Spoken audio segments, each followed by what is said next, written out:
Advisory Committee for the Las Vegas Redevelopment Agency, City Hall, 495 South Main Street, Economic and Urban Development. We're on the 6th floor today in the conference room. City of Las Vegas internet address www.lasvegasnevada.gov. We will begin. We don't need an agenda approval. The agenda is for today, March 27th, 2017, 4 o'clock. Items listed on the agenda may be taken out of the order presented. 2 or more agenda items for consideration may be combined, and any item on the agenda may be removed or related discussion may be delayed at any time. Backup material for this agenda may be obtained from Luandy Holmes, the city clerk, at the city clerk's office at 495 South Main Street, 2nd floor, or on the city's website. We've called meeting to order. Are we in compliance? Yes, we are. Thank you. So at this time, we will have roll call. Chair Mathis, Present. Vice Chair Mack, excused. Member Zerowski, excused. Member Kovacs, Here. Member Sylvan, Here. Member Dykes, excused. Member Jones, Present. Member Clark, Present. Member Palacio. Present. Thank you, Madam. The public comment during this portion of the agenda must be limited to matters on the agenda for action. If you wish to be heard, give your name for the record, the amount of discussion, as well as the amount of time any single speaker is allowed may be limited. Do we have any public comment at this time? Seeing none, we will move on. At this time, we will entertain a motion for the minutes from January 23rd, 2017. Do we have a motion? Is there a motion for the minutes? Second. It has been moved and properly seconded that we receive the minutes from January 23rd, 2017. All in favor, please say aye. Aye. Opposes? No abstentions. Okay, so the motion is accepted. We will move on. We will have at this time a report by Robert Summerfield, Planning Section Manager, regarding update to the current downtown master plan. Robert? Good afternoon, Chair, members of the committee. So I'm Robert Summerfield with the city's Department of Planning. I'm going to give you what hopefully will be a quick but pretty detailed overview of the downtown master plan process, what we've done so far, and where we're going with that plan next. So the plan starts off, it's important to kind of take a look at the plan in kind of in relation to the region. This plan actually was probably one of the first that we've done, particularly in downtown, that said, you know what, downtown is not an island. Typically in the past, our planning efforts have just looked at downtown as if it were kind of by itself. In this planning process, we looked at downtown as a part of the larger whole, and it really is the hub for the region. It's the, it's where our, 2 major freeways come and intersect and combine. It's where our cultural center is with the Smith Center and a number of the museums that provide cultural amenities to the city. It's where the Center for Government for the Valley, in terms of the Clark County Government Center, as well as City Hall, with the city of Las Vegas being the largest city not only in the state but obviously in our region. So downtown Las Vegas is really downtown for the valley. It's the kind of that central hub for the region, and so it was important for us to celebrate that connectivity that it has with the larger area, and not just the city of Las Vegas itself. Part of this was done through an intensive outreach process. This outreach process involved gathering and collaborating with people, again, not just in the city of Las Vegas, not just stakeholders in and around downtown. It included folks from Henderson and North Las Vegas and the county coming together and talking about the things that bring them from their farther reaching areas into downtown, why they would come downtown, what they would want to see and do when they're in downtown. This process actually kicked off a while ago now. It started in October of 2014 is when we brought the consultants on board to do this plan. And between October of 2014 and June of 2016, we had a number of community outreach meetings. We conducted, like I said, a number of outreach meetings. We actually had 10 formal meetings, either with our city council and planning commission, or with our executive steering commission that was convened by the city manager's office. We also did more than 100 stakeholder interviews. These were one-on-one or one-on maybe two people interviews, so more than 100 people participated in those with the consultant team. We had 2,400 members of the community participate in our outreach events, 20,000 website visits. This is the one that we want to work on for future efforts. We just started to really get into the social media stuff with the master plan, and so we only had kind of 900 recorded likes, tweets, shares, pins, I don't know all the terms.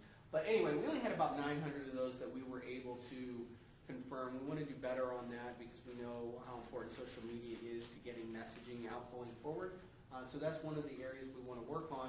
But in terms of our outreach, this is probably one of the most extensive outreach campaigns that we as a city have conducted probably ever, maybe just slightly less than what happened in 2000, well, in 99 when they did the 2020 Las Vegas master plan for the entire city.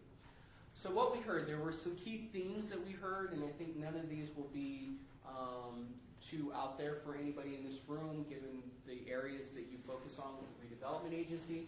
But one of the things that we heard loud and clear was, you know, as much as we want to diversify the economy and look at other opportunities to bring in some economic benefits to downtown, we need to be sure that we remember the economic engine in that central premise, which is gaming and tourism. So we want to continue to promote gaming and tourism. We also found, you know, again, anecdotally, we already knew this, but it was good to get some quantifiable data through some of the surveying about how passionate people are about downtown. Another big push was the increased mobility options. So again, creating a downtown that is more than just getting around in your single passenger or your single occupied passenger automobile, but alternatives for like a downtown connector route that services the downtown area. Again, looking at high-speed transit options that can bring those regional areas to downtown and make it more of a hub than it already is. So there was kind of a mission that was given to the consultant and to the team.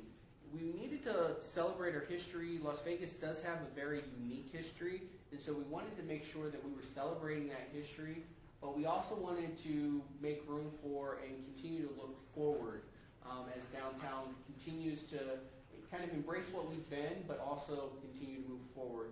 And I think today, of all days, is a good day to kind of remember that concept with us having our second Major League Sports franchise allocated to the city, to the region, with the owners voting to allow the Raiders to move here. So we want to continue to move forward. We are a progressing city. We are a region of over 2 million people, of which about half of that reside, or well, a third of that reside here in the city. For those of you that are familiar with the Downtown Centennial Plan, that's these boundaries here. Again, for planning purposes, we created an identity that since 2000, when the Centennial Plan was done, have really evolved. And so that's kind of what you see here is that evolution. in addition to the thinking where downtown is in an island from that regional aspect, we did actually take that from that macro down to the micro, and we began to look at, okay, so we're going to plan specifically for these areas that are bounded by the red lines, but we're not going to just look wholly at that area and forget about what we call the sphere of influence, those areas that lead into downtown and contribute and benefit from the work that we do specifically in the investments we made in that defined downtown. The consultants further broke downtown down into what we call the downtown core. That's where we see a lot of some of the central economic activity and into this periphery area. Now, those breakdowns don't mean that nothing happens in the periphery of downtown. Obviously, we know there's significant activity occurring in the medical district right now as we speak. It seems like they're breaking dirt on something else happening over there. We know that in the historic West Side district up north of the 95, there is tremendous potential up there, and again, depending on where you're at in that area, you have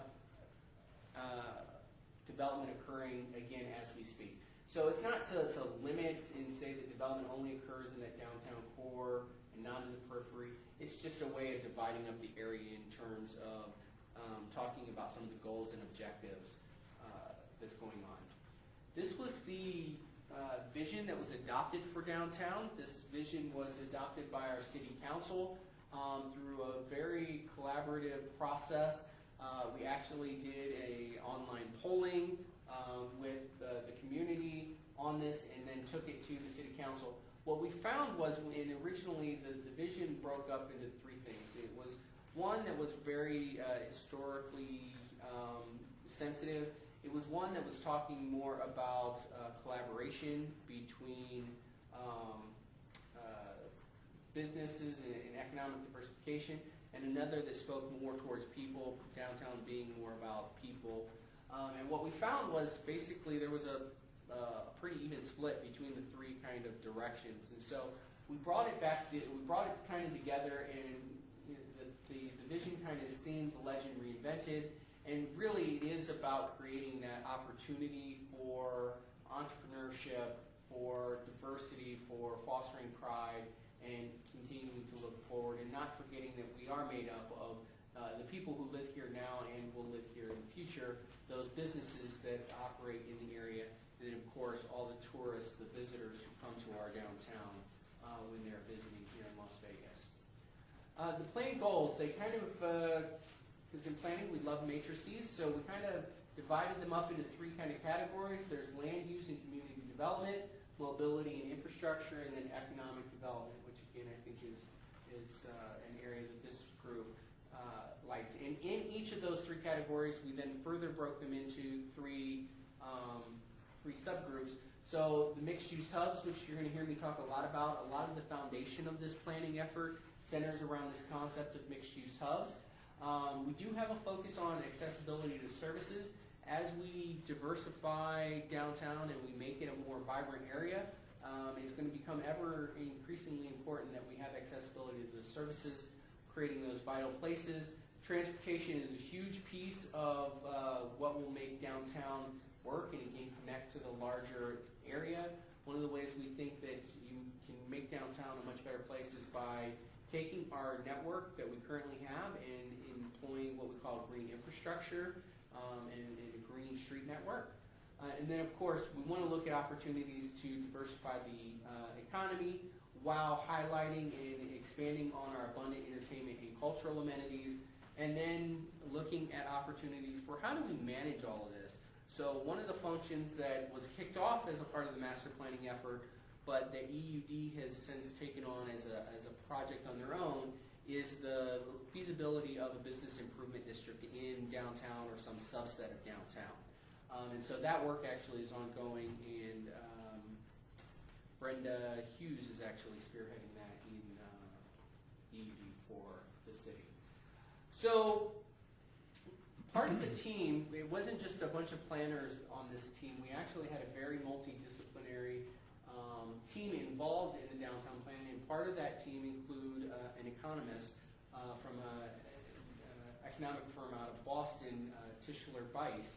And so when they were running the numbers and looking at the market potential, they came back with 3 scenarios. They came back with what was termed the conservative scenario, which meant we kind of don't do anything different than we were currently doing. We just kind of status quo.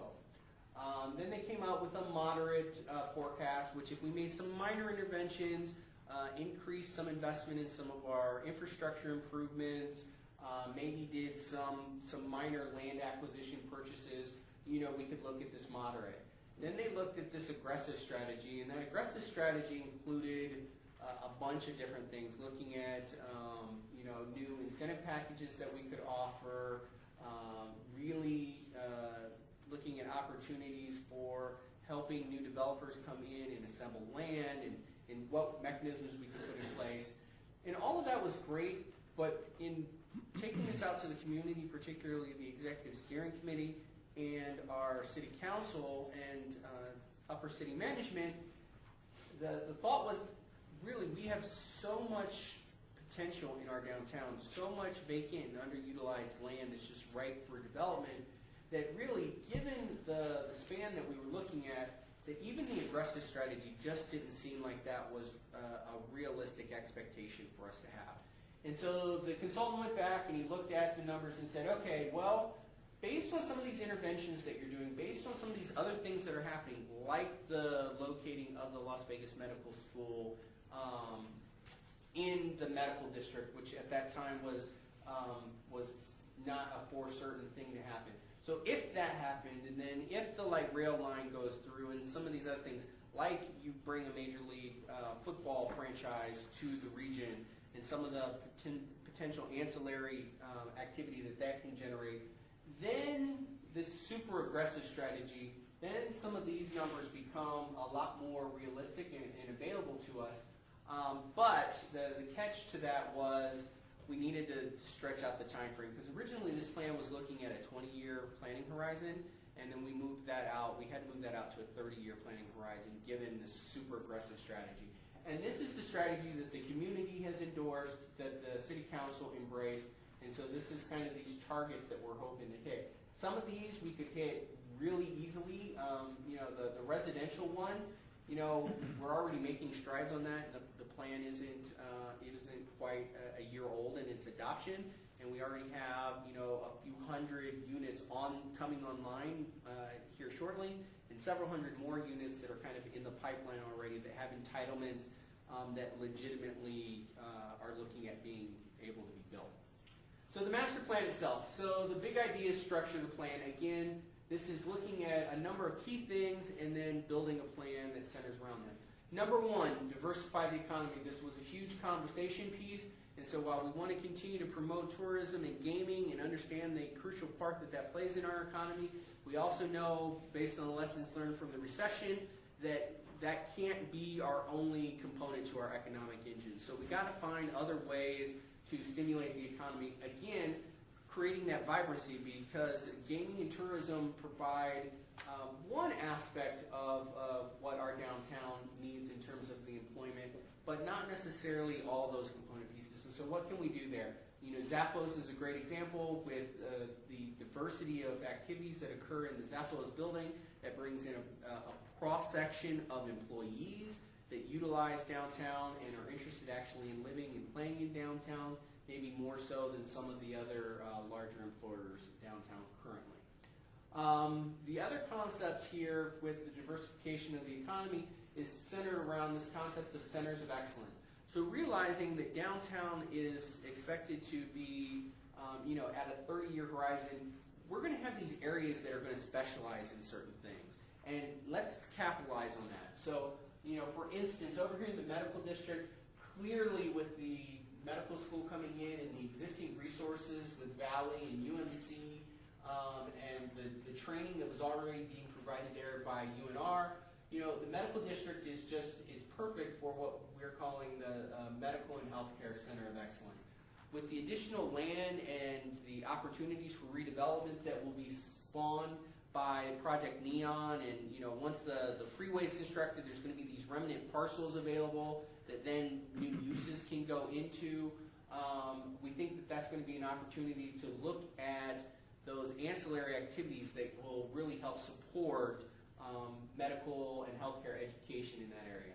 You know, we all know what's going on with, what's going on with conversations that the city has been having with this whole Raiders thing. But in addition, conversations are ongoing about using Cashman as a mixed-use hub with the potential for Major League Soccer at some point, or soccer of some kind going there. So we continue to have conversations about how do we repurpose the Cashman site, which is a huge redevelopment opportunity, and maintain some kind of sports venue in downtown. You know, whether that's something like I think there's been conversation about maybe, you know, if the stadium for the Raiders isn't viable there, maybe the practice facility and some other sports activities utilizing the site. And of course, all of that's contingent on the 51s who have precedence. You know, do they stay and continue to use the baseball facility? Do they maybe move to, I think, their location of choice elsewhere and free up the entire site? All that kind of stuff. But again, this is a long-term plan, 30 years out, that these centers of excellence would have time to develop. Centers of excellence concept is really about taking employment opportunity, bringing in additional education and training, further refining our services that we deliver in downtown.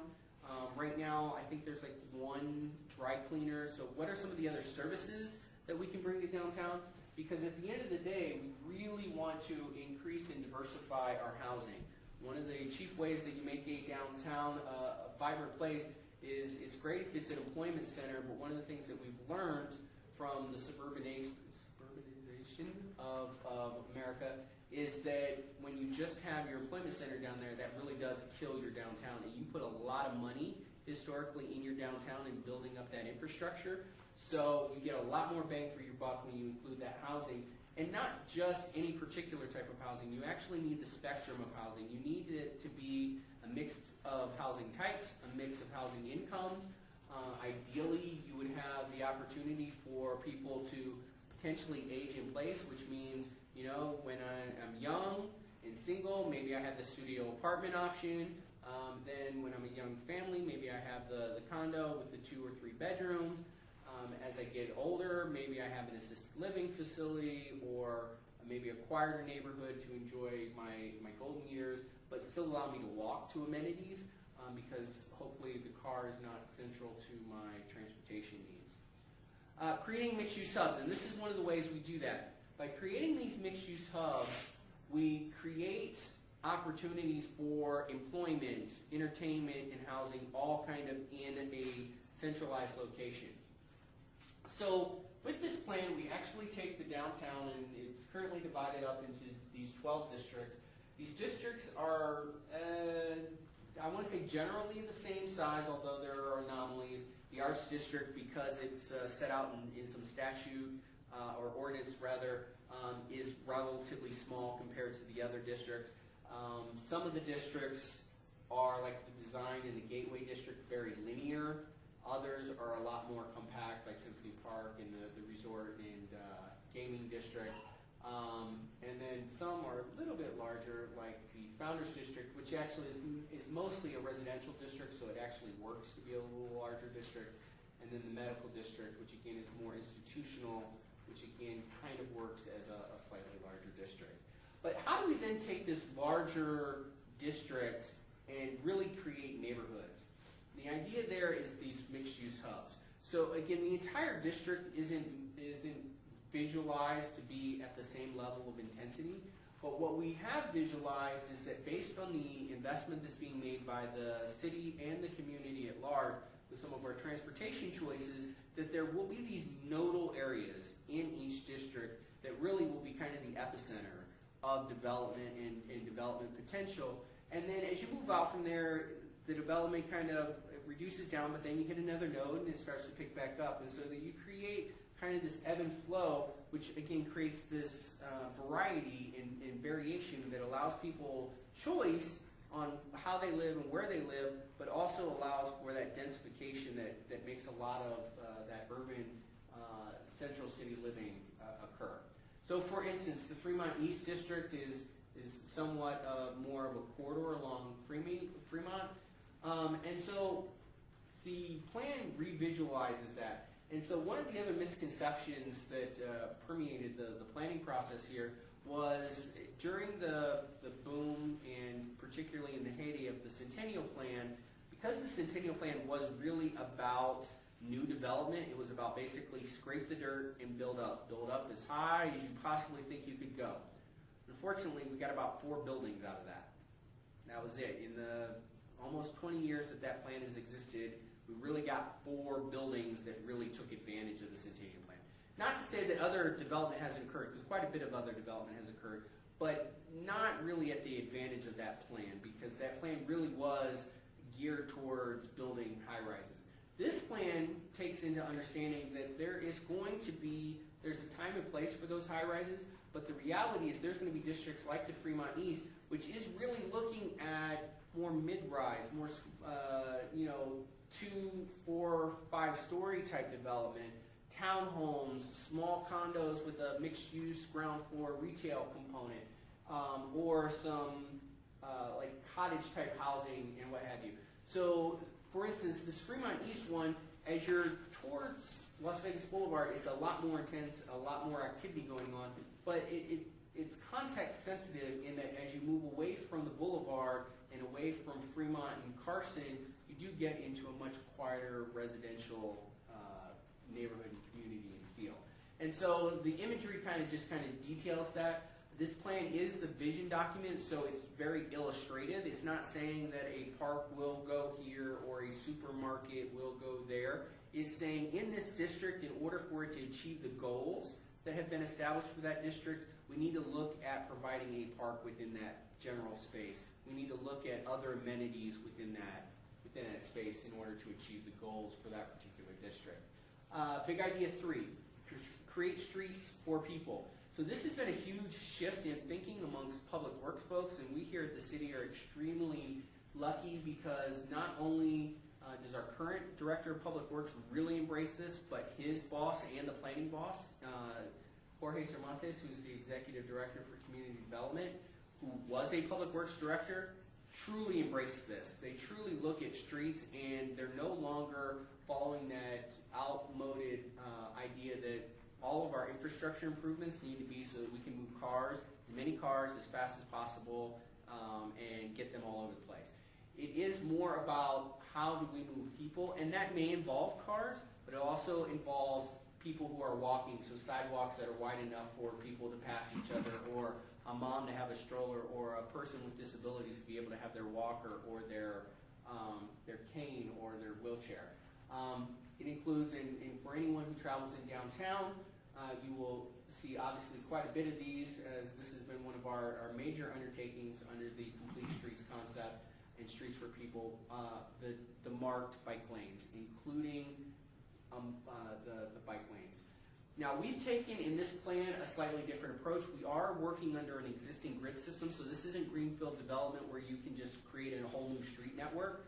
Since we are using an existing street network here, under this approach we took what we're calling a layered street network. Under the Complete Streets concept, for those of you who aren't familiar, basically that says every street will have an element for the bicyclist, for the motorist, for the transit operator, and for the pedestrian. It's kind of that spectrum is all supposed to be accounted for. And that's great in a new greenfield type development. And or in some places that have really large streets. Salt Lake, I don't know for those of you who haven't visited Salt Lake, Salt Lake, because of the plan of Zion, had such huge rights of way, they've been able to go back and retrofit those streets and do tremendous work in terms of creating complete streets concepts in the Salt Lake area. For us, we have some constraints. We do have some pretty wide streets that allow us to do what we call a road diet, but we have other streets that they're tested. They just don't have the space available to them without significant right-of-way takes, which really don't make sense given some of those areas are significantly built up to do a complete street. And so our concept here is the layered concept, which means that there are some streets where we're going to have a transit emphasis. So so those are streets where there's sufficient right-of-way because of the alignment. We are looking to do a significant investment in the infrastructure to allow for this higher order transit concept. This is from the mobility master plan that the city adopted late last year. Middle of last year? Actually, about mid last year. And so one of the things that the downtown master plan, as well as the city's mobility master plan, envisions is that at a point future, that Charleston would be a higher order transit line, whether that be bus rapid transit through a dedicated system like you see on Grand Central Parkway or Casino Center, or whether that be a light rail or what I think RTC is calling urban light rail or urban streetcar. But it would have dedicated infrastructure with the transit emphasis, still allowing for parking, still allowing for cars to move, but really it's about the high-speed transit connection. While other streets have a bicycle focus. And again, you still have improvements that allow for parking of automobiles, for through traffic, but, and this is a part of the Main Street one-way couplet that's under construction now, but this is an area where we not only have the green striped bike lane, but we also add a little space so that we create a what we call a buffered bike lane. RTC has just completed this fantastic regional bike pedestrian plan that really emphasizes and talks about providing opportunities for these buffered bike lanes, because that has a phenomenal increase in terms of the number of people who will use a bike if they not only have a dedicated lane, but if they have this buffered bike lane. And it can be as simple as striping as shown here. It can actually be some physical barriers with like little speed humps or ballards or what have you. Further, there are the streets that are more pedestrian oriented. These are the ones where you see elements of traffic calming like a landscaped median, lots of street trees that create shade, create that biophilia thing that pedestrians really like, that provide an amenity area so that you can get utility boxes and trash cans and stuff out of the walking area and create a space where those are more appropriate, and again create a barrier between the pedestrian and the traffic, which again makes pedestrians feel safer and more likely to walk to destinations. You do an enhanced sidewalk that's bigger than just the standard 5-foot walking area, again that allows people of all modes that are traveling that sidewalk to be able to pass one another. And so that follows from the other element of the street network is again that there are orders of operation here. So you have the sphere of influence area that's outside. Again, connecting that sphere of influence to downtown plays into this, this hub neighborhood concept, because we want to create these opportunities for these gateways and these neighborhoods that kind of feed and touch into the overall network that we have for downtown. And really, it's about turning, and I know this is kind of a,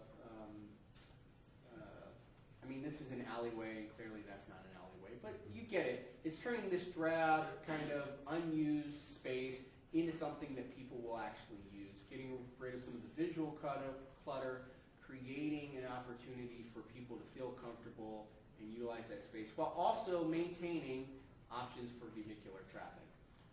And these are just some of the potential interventions that are identified, some of these that we already have underway. We have a wayfinding plan that we're currently working on right now. Our Cultural Affairs Office is working very passionately about increasing public art opportunities downtown. RTC and our Public Works Office are always looking at ways to improve the transit system in downtown. We're additionally looking at deploying a downtown connector route, which is would connect some of the districts in downtown. Probably start on a small area until we prove the concept and then move it on from there. And this just gives a kind of an idea of how the plan deploys some of those by calling out specific recommendations in particular corridors. A greener downtown. This one talks about the fact that downtown Las Vegas is woefully underserved with green space, with open space, with parks. as we have the conversation about attracting additional businesses and residents to downtown, one of the things that those businesses in survey after survey are looking for is those quality of life elements. And one of those elements is, what are your public amenities? Are there parks? Can I leave my office at lunch and leave my sterile work environment and go out somewhere and sit under a tree and read my book and eat my sandwich? Can I, if I'm going to pay a little more for my apartment that's smaller than what I could get in a suburban environment, can I leave my house and go to the outside living room, that outdoor living space? Right now, we have very few opportunities for that. And so the plan makes specific recommendations about expanding our open space.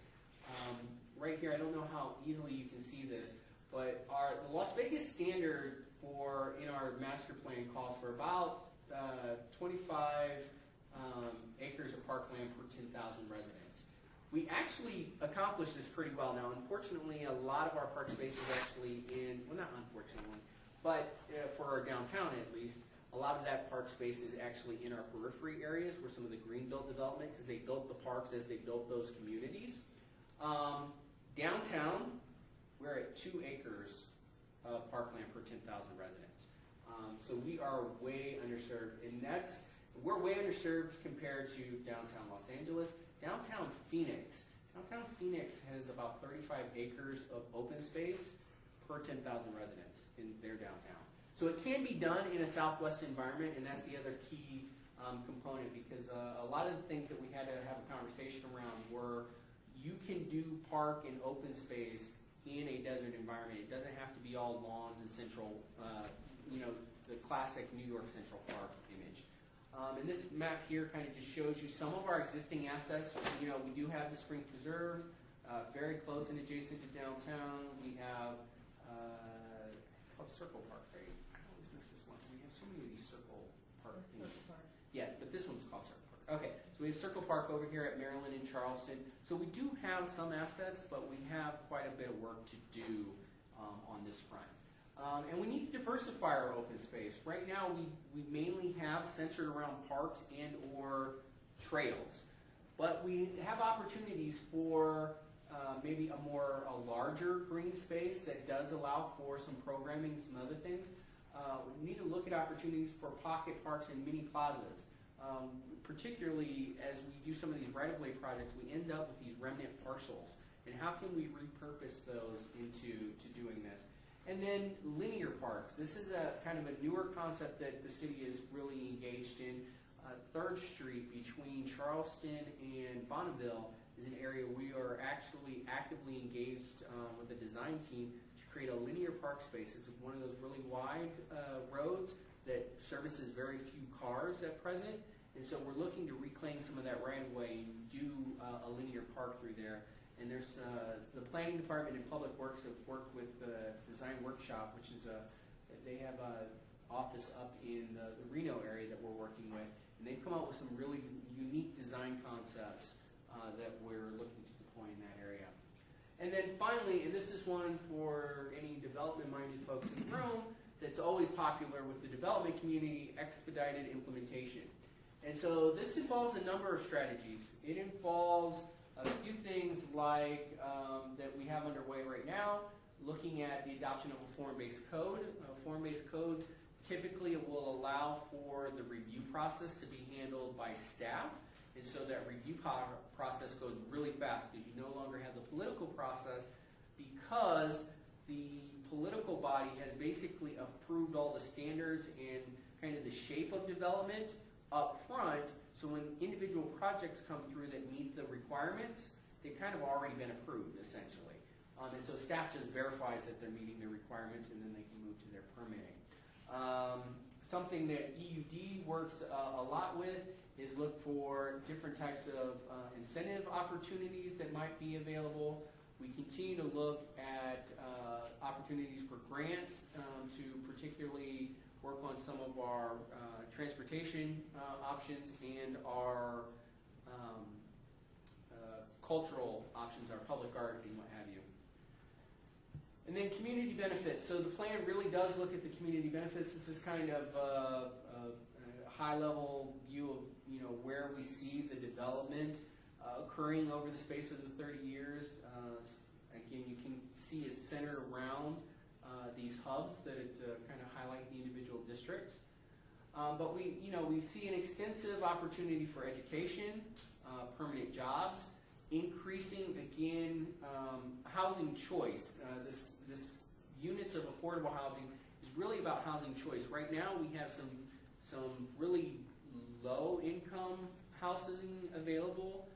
It is really some poor housing stock downtown that really needs some reinvestment. And then we have some very high-end housing stock downtown. That middle is where we're missing, and that's where we're seeing developers come in and take advantage of seeing the opportunity and begin looking at providing some of that middle. Right now it's happening mostly in apartments, so we need to begin thinking about some townhomes and some other cottage houses and some other ways to deliver that middle, but it's good that we're starting to get the middle. And then an increase in, again, if we increase those residents, if we increase the number of people working downtown, we also need to look at those opportunities for additional services to be provided and retail service. The plan looks at, we wouldn't be the city of Las Vegas, and we wouldn't be the planning department, which houses the Office of Sustainability, if we didn't take a look at sustainability options in any of our planning process. So one of the things that this plan looks at very closely is what are our opportunities to shift what we call the modal split, the number of people who are driving cars today that may choose to take a bus, a bike, a train, or walk for their trips in the future. We're constantly looking at opportunities to improve our power consumption, both through an efficiency standpoint and then how we get our power delivered. And then you're going to see stuff in the news actually with the city's agreements on waste collection and what have you. What can we do to improve our recycling rates, to shift stuff that's going to the landfill back into a reuse stream. The plan calls for a number of things that are considered green, increasing our tree canopy, which reduces our heat island effect and all that. I'm not going to give you all that. So some of the reasons why we did this plan, and these are important.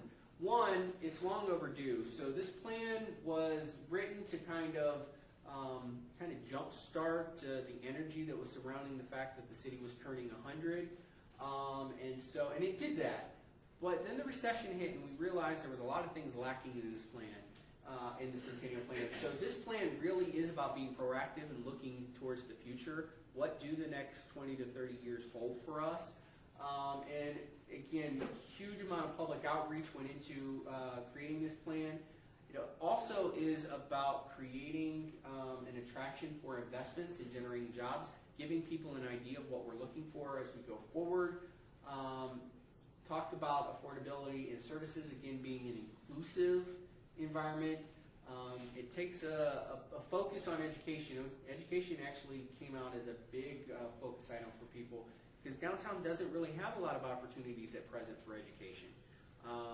One of the things that we do need to address is how do we do, Member Clark, he heads up the Downtown Design Center at the 5th Street School. What are those opportunities to bring other specialty education opportunities downtown in that higher ed category, but also opportunities for vocational training, opportunities for additional K-12 training, and then because I'd be remiss if I left out preschool. Preschool is a huge thing. We don't have a lot of those downtown either. So again, we're trying to attract employment downtown, but we don't have some of those amenities that help support employment at present, but we're working on it. And finally, implementation. So some of the things we're working on right now is we're looking on refining the boundaries. So there's the area that you saw in those previous maps, or you see here, that include the Charleston corridor. We've heard from the community that maybe they don't want to be a part of our planning efforts, or at least this level of planning effort. So we're going to be removing the Charleston corridor from the plan west of Rancho, except for the shopping center right here. And then Councilman Barlow has requested, and through the work that the UNLV Downtown Design Center did, they produced this wonderful document called the 100 Plan, and so we want to go and include the entire 100 Plan area in and make that the historic West Side district for the downtown plan. And so we're looking to increase that, that district to encapsulate the whole vision that is in the 100 plan. We're doing some updates to Title 19, which is the Unified Development Code. This is our zoning and subdivision rules and regulations. And so that's kind of, we're trying to bridge where we're at right now with, we've got regulations in the Downtown Centennial Plan, we've got regulations in the Las Vegas Medical District Plan, and we've got Title 19 standards, because some of these, the area that's now in the downtown plan aren't covered by any other special area plan. So we're trying to figure out a way to bring those all together. We're also working on a downtown open space and trails network plan to take a very concerted and direct approach on the open space question. In fact, I'm working on a scope of work right now that we're going to be putting out to bring a consultant on to take the work that was done during the master planning process and that my staff has been working on and kind of take that to the next level and create a more formal document that will allow the city to have a kind of a strategy going forward on what we do to take our existing assets and connect those in a very strategic way with future improvements. So that at the end of the day, we can create a much greener, more connected, amenitized downtown through our open space and trails. We're prioritizing the districts, so the 4 districts we're working on right now, and in fact on April 5th, we'll have a contract before the City Council to hire a consultant to help us develop the form-based code standards that will really activate these districts in terms of helping the downtown vision come to life in those districts. The first priority is the Las Vegas Medical District. It's seeing substantial energy in that district, so we want to make sure that we get those regulations out.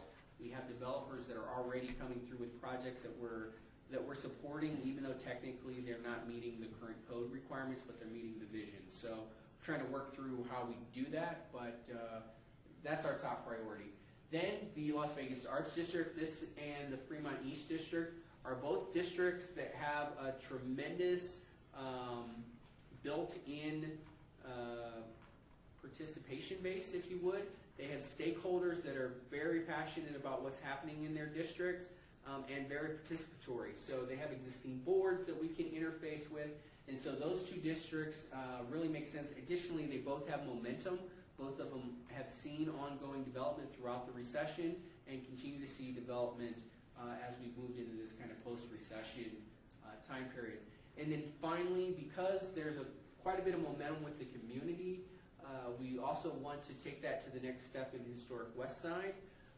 Unfortunately for the Historic West Side, they have seen a lot of plans over the years that staff has worked with them. Unfortunately, those plans never came to fruition. They never got any teeth. They had a lot of vision and policy statements that came out, but they never got any standards that helped back them up. And so we want to prioritize that district with this vision that the community played quite a significant role in doing with the UNLV in creating the 100 plan. We want to create the standards and create some teeth, if you would, in addition to some incentives that can help make that vision come to fruition and give people a little more to feel good about in that area, that hopefully they will feel that the city is paying attention to their needs and wants in that space. Urban Form Code, for those of you who aren't familiar, it addresses a number of things that you typically find in a standard code. It just does it in a little bit different way, but all of these things are typically handled under a form-based code to help you achieve kind of what you see in the visualizations for the different districts. And then finally, one of the other things we're working on right now, and I'm hoping to wrap up before June of this year, otherwise my budget people are going to kill me, is a wayfinding plan for downtown. It's building off of the branding that our communications office has been very successful in rolling out over the last few months. And so it's looking to create a unified wayfinding program, not only for the downtown districts, but again, this is where that sphere of influence, that larger area of downtown comes into play, because we want to be able to deploy the wayfinding not just in the downtown, but in those areas and those corridors that lead you into downtown. So again, we hopefully allow those neighborhoods to feel more connected to downtown, and downtown conversely to feel connected to that larger region. And this should basically say the same thing I just said. We have convened an executive steering committee for the second phase. We've begun some preliminary work with some of the districts on district working groups to talk about what standards they see are appropriate for their individual district, because the idea is that the standards would help create district identity instead of, right now the Centennial Plan basically has the same standards for every district. Well, that doesn't create neighborhood, that doesn't create district identity, and so we want to be sure that we're taking that into account under the form-based approach. My staff is working on trying to make this bridge strategy work so we can get an ordinance to City Council. As I mentioned, I have a contract going before City Council on April 5th to bring on the consultants to produce the urban form zoning code for those first 3 districts, and then a couple key corridors that we are doing in the 100 Plain area. And then finally, we are working with EUD because Symphony Park, we know that plan was again envisioned at a time where we thought it was going to be all skyscrapers and very, very intense development in Symphony Park. And we know the market reality is significantly shifted, and so we need to get the Symphony Park plan to a place that EUD and the redevelopment agency can take that out and market it so that we can get Symphony Park to realize the vision of being that gem of the city. It may not be the 60-story buildings anymore, but we want that superb, high-quality development to occur in Symphony Park that will allow it to be the showcase, not just for the city of Las Vegas, but for the Las Vegas Valley. And with that, any questions? Or I'm good. Chair Mathis, let me just take this opportunity to thank Mr. Summerfield for such a thorough report, presentation. I just have one question. It's the core strategy, what was it called? The districts that were prioritized. Mm-hmm. Did you give them to us in the order that they're going to be worked on, or were they just 4 districts that you're going to work on? The medical one was first, the west side was the last one, but then coincidentally they are kind of in an order. The medical district is first, then the other 3 will be worked on simultaneously, but in the release of kind of the standards, it is expected that the arts district will probably have, because it's a smaller area, will have its standards come out of its working group first, and then the Fremont and the historic West Side district, those will come out at towards the end of that 1-year contract. And that contract will be about a year. We expect them to finish everything by no later than June 30th of 2018. Now, hopefully things happen on a quicker pace, but that contract is a year contract to potentially get that done. Part of the reason why we've given it a year is because we want to be able to work very closely with the communities in those districts and get a really good handle on what the development standards should look like for that area. In the 100 Plan area, we actually have a really good blueprint because thanks to Downtown Design Center, the students and faculty worked really closely with the community and actually had a consultant help them with the outreach that produced a pretty cohesive vision in there. But we don't have that same level of guidance in the Arts District or the Fremont East, so we're going to have to do a lot of work with that area.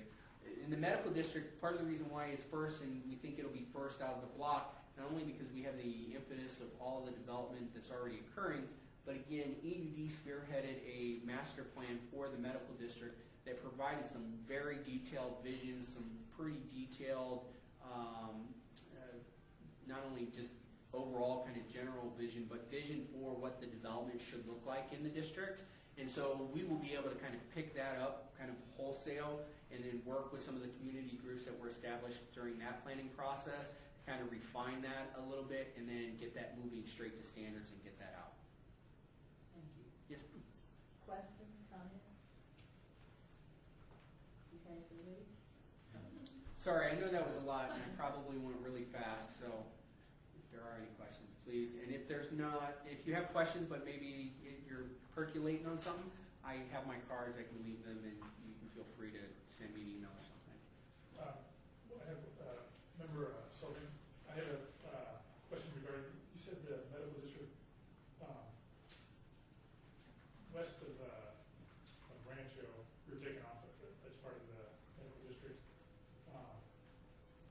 The discussions you had were with the residential Yes. regions, so they were not component of urban.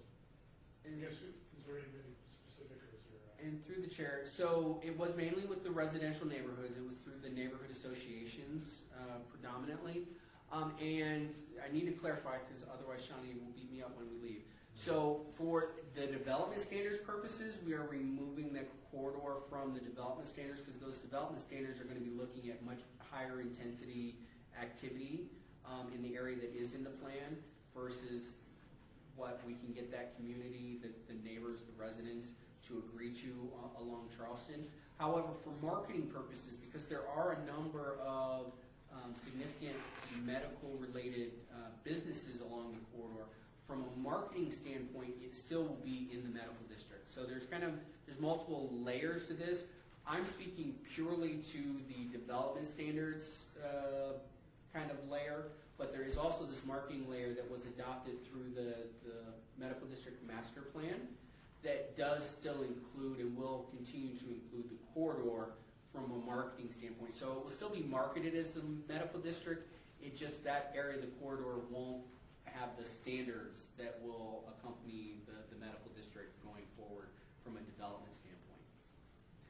In part, that's because the community we had a zoning district called CD zoning, which is very low intensity, doesn't allow above a certain height, doesn't allow for a few uses and some other things that we had eliminated from our code.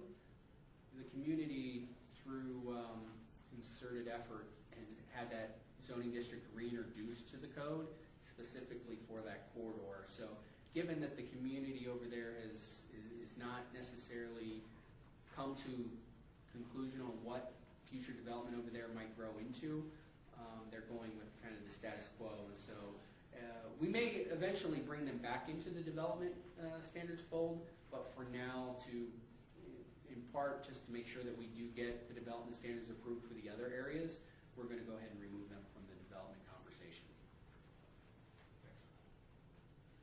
Questions? Comments?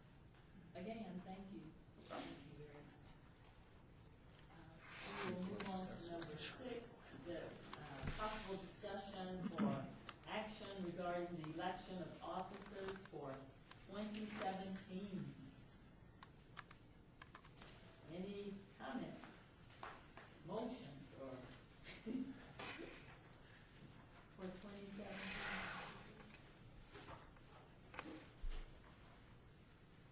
You're doing a great job. No, I don't know if anybody else. Comments?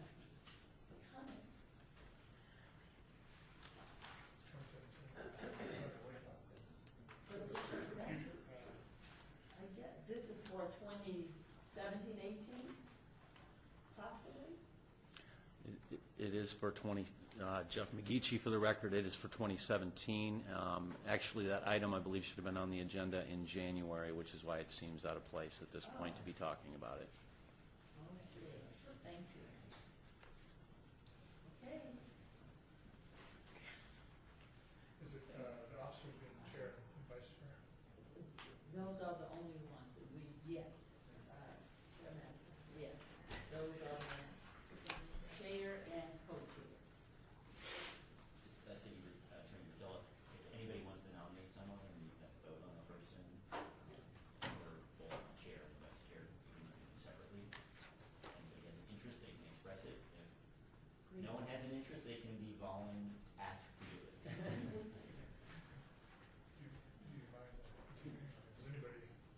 Do you mind? Does anybody have Chairman, interest? does anybody have a dying interest of thinking, this is wonderful, this is wonderful? So, That sounds like a request for a nomination to me. Member Kovacs, I've already had my turn. I renominate Chairman. can you renominate? I nominate Tanique.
proper procedure if she's not here. You know, that would, Chair Mathis, the only reason that I would not want to do that is she's not here to speak.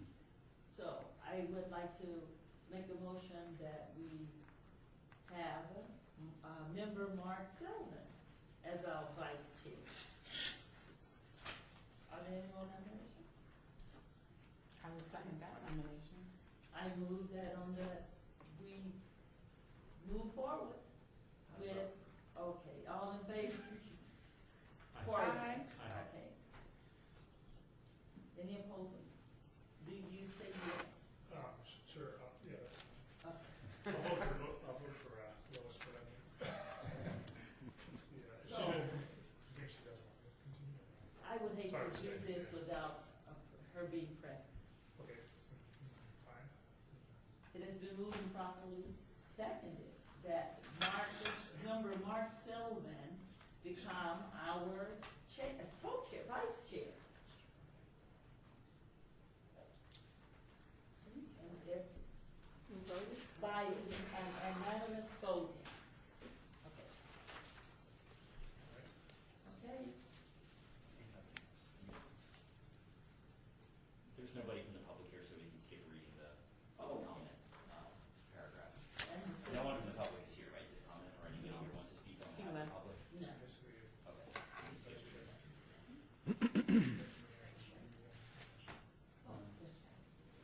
Okay, guys, at this time, we have no comments from citizens' participation, but we skipped number 7 about the discussion of the topics for future.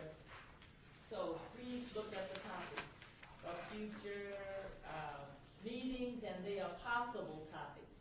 So they will just be with us for our own pleasure, reading and discussing and thinking. I would like to, Member Kovacs, I would like to add an item to the list, just based on recent observations. I'd like to get a little bit of discussion about the impact of graffiti on development projects. I live near Charleston and Fourth, and there's some recent demolition and some new things that are being, projects are being renovated and developed. And within 24 hours of any vertical surface being erected downtown, at least in where I see, it is tagged. Sometimes within 12 hours. If it's erected right at dusk, by the time you come back in the morning, it is covered with tags. And I have to think that is a substantial disincentive for investment. So I'd like to have that be a discussion of the impact on development and what plans there are to counteract that. This is probably something to be discussed once it becomes a topic, but Identify, oh, please, identify yourself. Member Craig Palacios.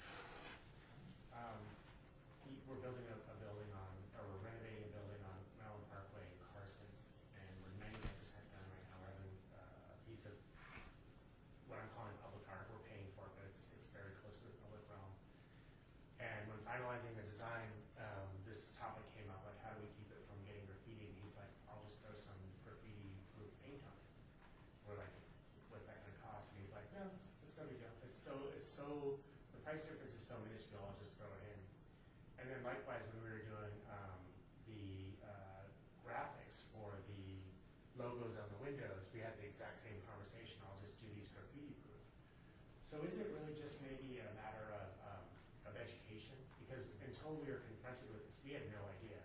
It always seemed like something that was cost prohibitive. But we're finding out that maybe it's just really a matter of like asking the right questions, and we can just, especially if it's new development, like get somebody in here and can like educate us on how to make the buildings graffiti-proof. Yeah, I think that's something that's at the top Yeah, of let's the defer discussion. into the discussion. Okay, So sorry. that's a good follow-up, or good potential to bring some expertise. Got it? Any questions, comments? So at this time, I'm just going to read number 8 for the record, so we Oh. don't get accused of Number 8. public comment. Citizen participation, public comment during this portion of the agenda must be limited to matters within jurisdiction of the board, no matter the act upon by the board, unless that subject is on the agenda is scheduled for action. If any of you wish to be heard, please give your name for the record. The amended discussion on any single subject, as well as the amount of time any single subject is allowed, may be limited. Any members from the public present? Jeff McGeachy, one more thing for the record. With regards to these topics, please, if you would, take a look at the numbers here. This is my best understanding of sort of the historic prioritization of these as well. So if there is some difference in getting into these things, please let me know, because basically I just go down this list and try and get the 1-2 of what's currently on the list as the meetings come up. So, Member Mathis, you know what, I would like for the discussion on the fee to be just moved up for maybe number 1, because no one else really had a concern. So we have that concern right here at hand, so please. Okay. All right, I'll move that to number 1. No more comments? Guys, thank you